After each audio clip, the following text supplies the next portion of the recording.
your comments. So please like, comment, and share.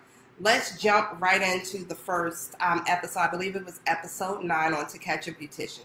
To Catch a Beautician's premise is someone goes to have their hair done by a hairstylist. They are unhappy for a plethora of different reasons. They go to Wright and Tamar. Tamar kind of hosts and facilitates the conversation, whereas Wright offers the skill set needed to determine what went wrong.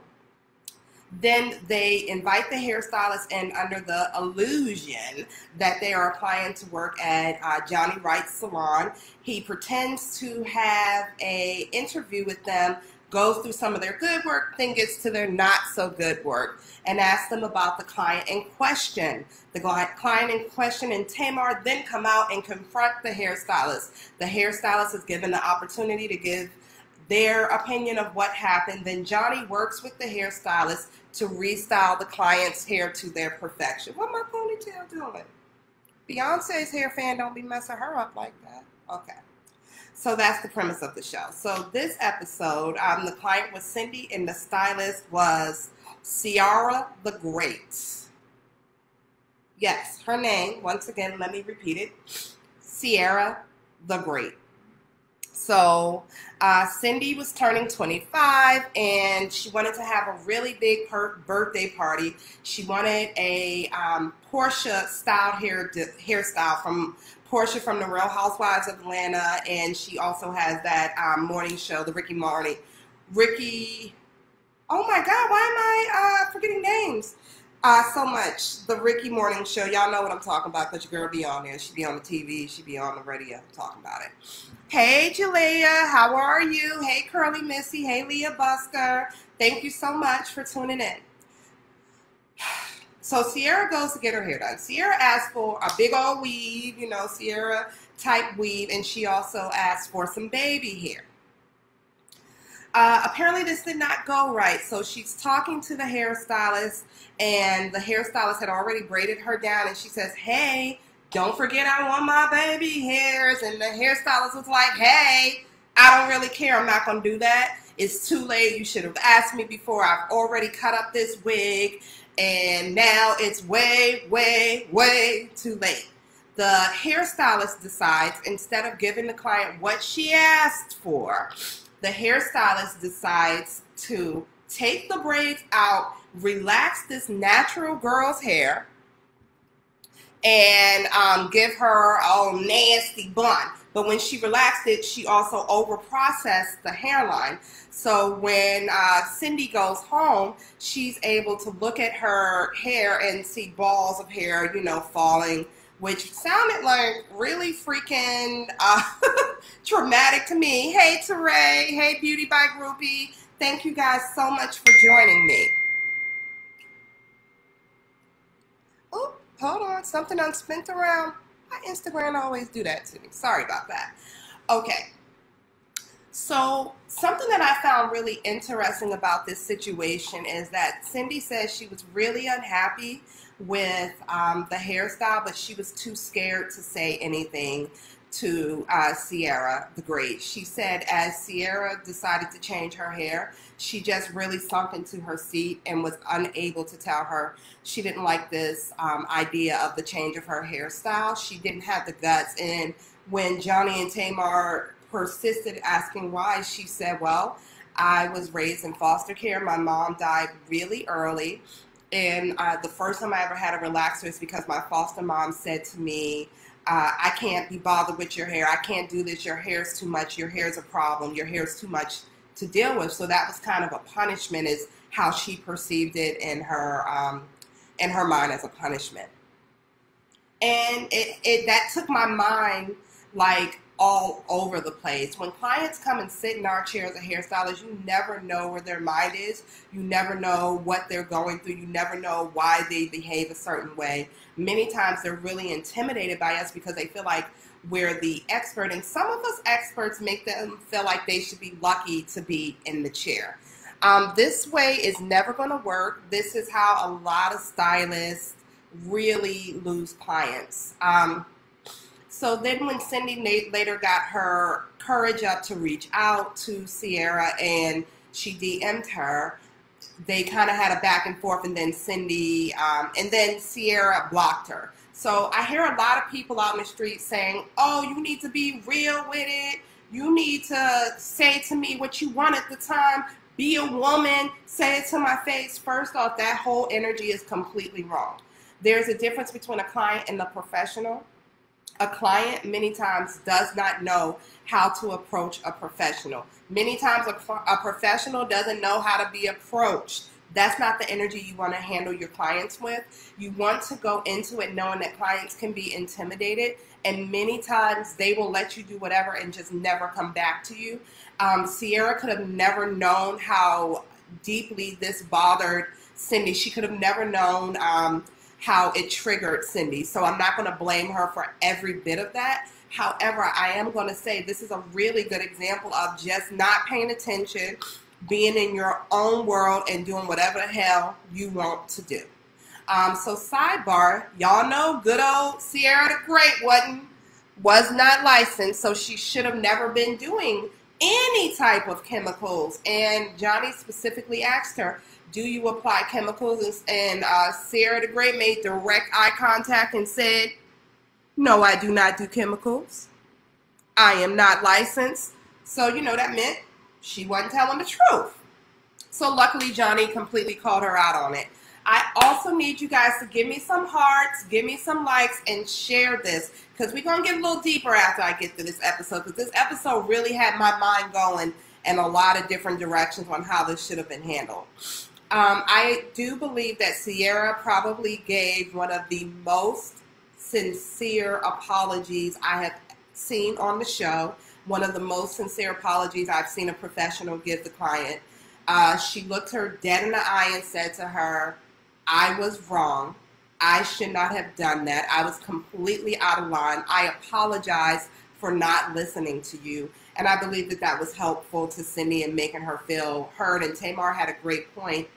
Tamar says to Sierra, the hairstylist, when Cindy reached out to you and was able to state the problem she was having and you blocked her, you made her just completely feel like she was unimportant. There's just no reason to treat people that way. There's no reason to handle it. As hairstylists, there's a crap load of continued education. Y'all know I have continued education at the Monae Life, where it helps you to learn how to deal with specific situations. Johnny eventually fixed Cindy's hair by giving her a part up the center and a sleek ponytail to cover her bald spots. But you know, this episode really had me thinking a lot. It had me thinking about the importance of hairstylists. You guys remember a lot of folks were losing it over hairstylists being closed and not being able to get their hair cut. They're not being able to get their hair color and things of that nature. That should let you know right there that we are important. Hairstylists are one of the few jobs that you are licensed and able to touch people. So it made me start thinking about the domestic violence initiatives that are all over the country now, but some of the first states to do it were Illinois, Wyoming, Alabama, Hawaii, and now it's national, where they train hairstylists to see the effects of domestic violence. They train hairstylists to see the symptoms of domestic violence so that they can encourage victims of domestic violence to get help. And I'm so happy to have all of you here with me. I know most of you are beauty professionals. While you're coming in, feel free to tell me if you are a hairstylist and where you are located while I read off some of these signs of domestic violence. And I want to clarify, this domestic violence training that happens does not make you required to report. It does not make you required to step in. It gives you absolutely no requirements at all. It's just something that's good for you to know and to have for in case you would like to recommend that your client reaches out to the National Domestic Violence Association. Some things to look for, some signs to look for if someone's going through domestic violence or any form of abuse, maybe child abuse, is if you notice bruises across their body, if you notice they flinch a lot when you touch them in a way that isn't normal, if you notice they have really low self-esteem, they're always self-deprecating, if they fear their partner many times, you can see that someone is scared of their partner, and you notice the way that they interact, or maybe the partner demands to sit there and watch them the entire time. I've heard of clients who may have to disguise getting their hair done and call it something else to their loved one, to their husband. They may ask if they could barter. They may say, if I make out a check, can I make it out to someone else? Or can I pay you this way or that way? Once again, no one's asking hairstylists to get into harm's way, just to notice and maybe put up flyers in private areas like a women's restroom with the National Domestic Association's phone number, or maybe hand out different cards. Even come up, I've heard of some salons may come up with a phrase that's posted in the back, just like some bars may come up with a phrase asking for a specific order. That way it lets the professional there in charge know that the person is in trouble. So yeah, when we decided to go to cosmetology school, I don't think anybody knew the importance that we could have in the community. Last week I spoke on hairstylists becoming a part of the civil rights movement, not only donating money, but also their space and their time. Thank you, Beauty Groupie. I'm happy that you felt that those were good signs. You know, I've been in situations where I've been styling someone's hair or doing their makeup, and I've noticed black eyes, or they will tell me, can you cover this haircut? My husband got mad and cut my ponytail off. Can you fix it? Everybody is not looking for you to get involved. You don't need to actually get involved. Yes, Beauty by Groupie is saying, like calling 911 and ordering pizza is a good indicator that you are in trouble and you could use some help when you call 911. Hey, Widow Renee, how are you? Thanks for joining. So once again, those are a few signs to look for. Bruises about the body with generic excuses, chunks of hair missing. Sometimes I dealt with their hair being ripped out. Also generic excuses, a lot of flinching in the chair, a lot of self-deprecating behavior, a lot of, oh, my boyfriend, my husband, my girlfriend would never let me get this done. Domestic violence is very prevalent in same-sex relationships as well. So once again, you might want to consider, there are programs like Cut It Out who go into detailed training. There is the National Domestic Violence Association, where maybe you could post their phone number in a discreet place or give that client a card. You never know how words of encouragement can help somebody. And I wanted to read this line. Victims sometimes stay with their abuser because they fear violence against themselves or their loved ones will escalate if they attempt to leave. Other victims have limited financial resources and fear leaving a provider will make them homeless or unable to feed their children. I've also heard many are nervous about they can't take their pets to animal shelters. So here on this show, we like to have a little fun, but you know, I can't have y'all out here in these streets not knowing things too.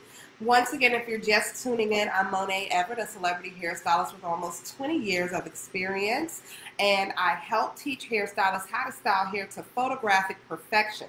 Every Tuesday at 8 p.m., I join you guys live here for Salon Shop Talk, where we're able to talk about all things beauty industry, and we kick it off by reviewing the show To Catch a Beautician, which comes on VH1 at 8 p.m. on Mondays. If you are on Instagram, please make sure that if you have a question or anything you want me to see, you put it in that question mark box right next to the comment. If you are on Facebook, so happy to have you. Please make sure that you are sharing this and tagging your beauty pro friends. So let's get into the second episode of the week.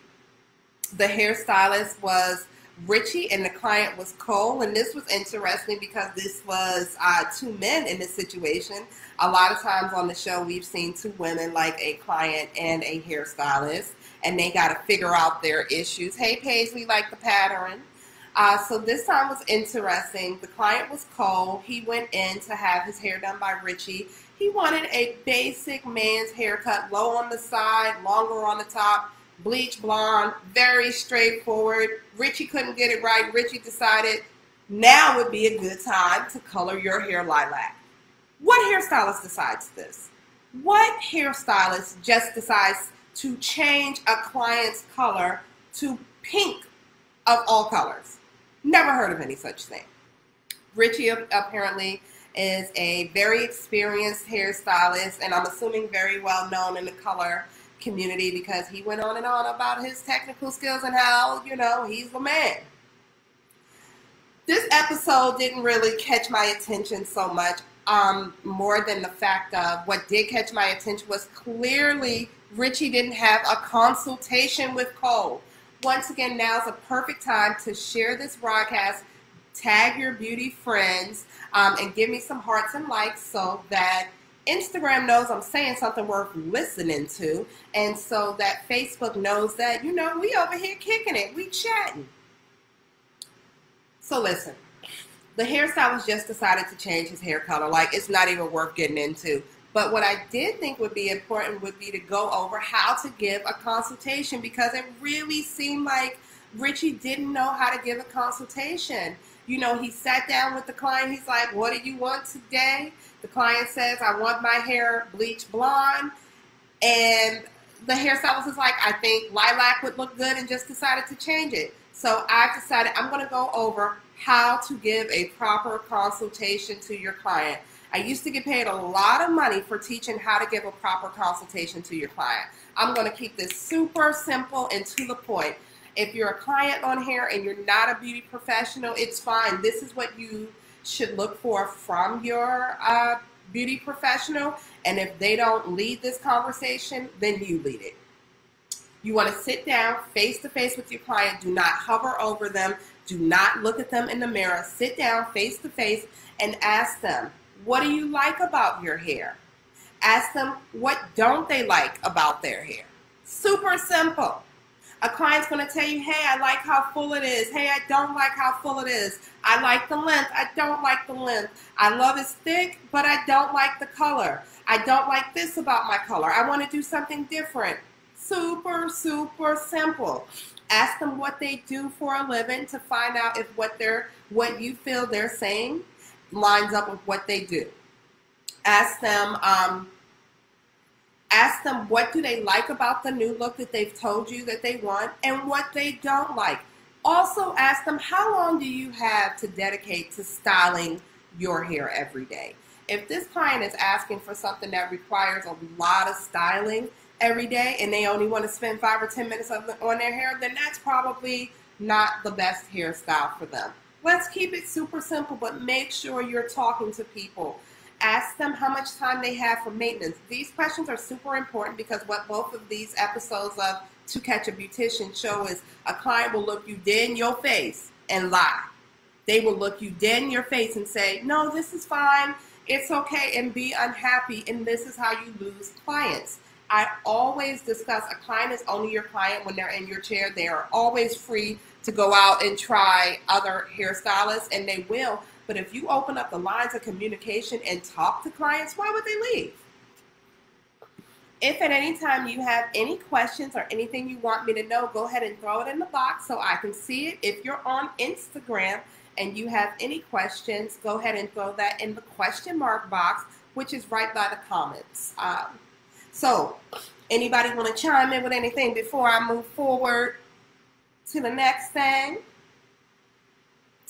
I'd like to shout out that I was featured in American Salon this week, this past Friday, and it was written by writer Stefanetta Harmon. We discussed ways that the beauty industry can change to be more inclusive. I gave examples like hiring people of color, and specifically Black people, in your board of directors, hiring them for marketing and empowering them and lifting their voice, hiring them as educators and hiring them as the people who create different looks. I also want to give a shout out to a few podcasts that I've done this week. I've done, oh my goodness, so many. I'm forgetting the names of them right now, but I will post them all and I will put them in the notes. I've been in contact with Modern Salon magazine.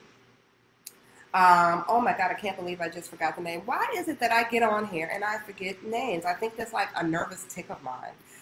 Also, shout out to editor Shawa Evans of Essence Magazine. She reached out to me and we did a full story on whether or not hair serums actually work for your hair, and I discussed the different vitamins that you should look for within hair serums. If they're telling you they're going to make your hair grow, or if they're telling you they're going to help with frizz. Hey, Eric Hassan, I see you checking in there. If you have ordered any of my classes, like So You Want to Be an Editorial Hairstylist, I interviewed Eric. Eric is one of my favorite photographers to work with. He gives you tips and tricks on what photographers are looking for from beauty professionals. He gives you tons of ways to advance your career, and you know, Eric is one of the great ones, so make sure you are checking him out. You guys seem to be super quiet this week. We've already gone through the review. Hey, Takaya. We've already reviewed both shows, and I've also given you 2 crash courses. The first one was in how to spot the signs of domestic violence and how to help your clients by simply offering them the correct numbers to dial, making them feel heard, letting them know that they're not crazy, and letting them know that they don't deserve to be treated poorly. I also went through how to give a proper hair consultation so that your client feels heard and you feel heard, so that we can try to avoid all of these communication issues. And I pointed out to you, clients will look in your face and tell you they're happy when they're not. If you decide to do something totally different than what a client asked for, 9 out of 10 times they're not happy and they probably won't come out. Every now and again, you can give them something completely new and different from what they asked for, and they may be happy, but you know, I wouldn't bank on it. I always give you guys a few minutes to ask any questions of me, anything related to what I discussed, the beauty industry, the changes in the beauty industry, or anything else you want to discuss. And right now, the floor is open to you. If you guys are noticing my Beyonce fan, it's not a Beyonce fan. It's because it's really freaking hot in New York. So if you are not in New York, if you're anywhere else, it seems, you probably have climate control, and that is simply not the norm in New York. In New York, we have like air conditioner units and fans. So, woo, child, is all I got. Okay, I'm not seeing any questions. As always, if you want to jump in my DMs at Monae Artistry, feel free. Oh, so Takai is asking, how long should a consultation take? A good and thorough consultation only needs to take less than 5 minutes. It's not the quantity. It's not the quantity of the consultation, Takai. That's a great question. It's the quality. If you're asking those right questions like, what do you like about your hair? What don't you like about your hair? What new styles have you considered and why? If you're asking them these things to keep the conversation moving, it will really help you. And most importantly, how much time do you have to maintain your hair? That'll stop you from doing a super detailed hairstyle that they're not able to keep up on their own. Hey, Dialed Up by JoJo. That's a cute name. I like that. Thanks for joining me. Just about to sign off. If there are no other questions, once again, slide in my DMs at Monae Artistry if you got questions. If you want to be a celebrity hairstylist, if you want to work on set or do production, slide in my inbox. If you're looking for classes to up your skills, to learn how to style all hair textures to photographic perfection, head on over to themonaelife.com. Monae is M-O-N-A-E, themonaelife.com. Signing off, seeing you next Tuesday at 8 p.m.